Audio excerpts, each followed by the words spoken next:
तो सभी लोग क्या समझते हैं, 26 जनवरी को ही मान लेते हैं कि 26 जनवरी को ही वो है त्यौहार है। तो 26 जनवरी नहीं है वो रिपब्लिक डे है। 26 जनवरी को मनाया जाता है, समझ गए। जैसे 1 जनवरी होता है, 2 जनवरी होता है, 3 जनवरी होता है, उसी तरह 26 जनवरी भी एक दिन है। क्या है? और उस दिन को क्या हुआ था, हमारा संविधान लागू हुआ था। गणतंत्र दिवस मतलब ये लोगों का देश है, ये नहीं कि कोई एक लोग इसमें राज करेगा। यहाँ सभी लोग मिलकर सत्ता चुनते हैं, राजा चुनते हैं, और वो राजा लोगों के हित के हिसाब से हित के लिए काम करता है, उन्हीं के हित की बात करता है। अगर वो ऐसा नहीं करता है तो इसीलिए इलेक्शन होते हैं 5 साल में। फिर हम लोग क्या कर सकते हैं, राजा बदल सकते हैं। पहले क्या था, अरे कोई एक राजा रहता तो वही राजा हमेशा रहता था, उसके बेटा होता था फिर वो राजा बनता था। तो अब ऐसा नहीं है। बाबा साहब ने हम लोगों के लिए बढ़िया, हम भारतवासी लोगों के लिए इतना अच्छा संविधान लिख कर गए हैं कि अगर राजा हमारे हिसाब से काम नहीं करता है, जैसे प्रधानमंत्री क्या है, राजा हैं, ठीक है, तो अगर हमारे हिसाब से काम नहीं करते तो हम 5 साल बाद उनको वहाँ से हटा सकते हैं, दूसरे को ला सकते हैं कि वो सही से काम नहीं कर रहे हैं, हम अब दूसरा चुन सकते हैं। तो ये हमें कौन अधिकार देता है, बाबा साहब का दिया हुआ संविधान, ठीक है।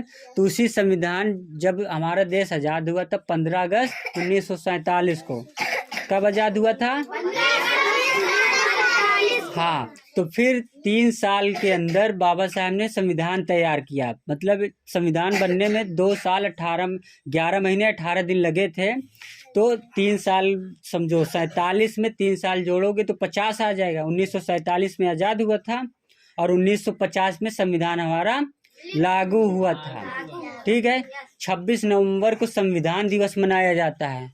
तो संविधान मतलब उस दिन एकदम रेडी हो गया था, लागू 26 जनवरी को हुआ था, समझ गए। 1949 में 26 नवंबर को संविधान दिवस मनाया जाता है। मतलब उस दिन बाबा साहब ने संविधान लिख करके रेडी कर दिया था, तैयार हो गया था। और 26 जनवरी अगले साल मतलब 1950 में, कब संविधान लागू हुआ? 1950 में हमारा भारत का संविधान लागू हुआ। तो वो दिन कौन सा था? 26 जनवरी। 26 जनवरी का दिन था। तो उस दिन से ही हम लोग रिपब्लिक डे मनाने लगे। क्या मनाने लगे?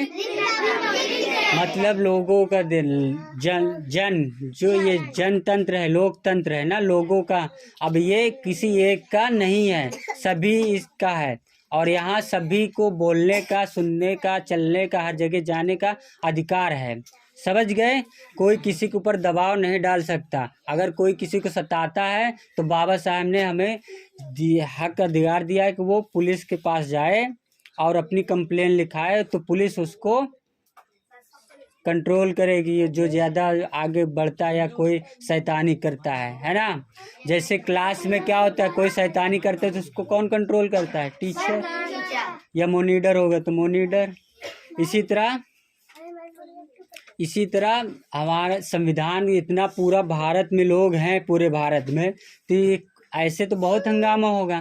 तो ये हंगामा रोकने के लिए हमें कानून, हमारे लिए कुछ कानून होना चाहिए। तो वही कानून उन्होंने, बाबा साहब ने बनाया, नियम को ही कानून होता है ना। समझ में आया अब? तो 26 जनवरी एक आम दिन है, जैसे दिन है। लोगों क्या समझते, 26 जनवरी को ही मान लेते हैं कि स्पेशल डे। 26 जनवरी वो नहीं है, वो रिपब्लिक डे है जो 26 जनवरी को मनाया जाता है। समझ में आया? हाँ, 26 नवंबर को 1949 में रेडी हुआ था और 26 जनवरी 1950 में लागू हुआ था। और इंडिपेंडेंस डे 15 अगस्त को मनाया जाता है, ठीक है। याद रखना, अब अगली बार पूछेंगे, नेक्स्ट क्लास में पूछेंगे अगली बार। क्या नहीं समझ आया? 15 अगस्त को आज़ाद हुआ था। आज़ाद किससे हुआ था? अंग्रेजों से। पहले अंग्रेज रहते थे, ठीक है। तो चलो अब कंपटीशन की ओर चलते हैं। कंपटीशन के लिए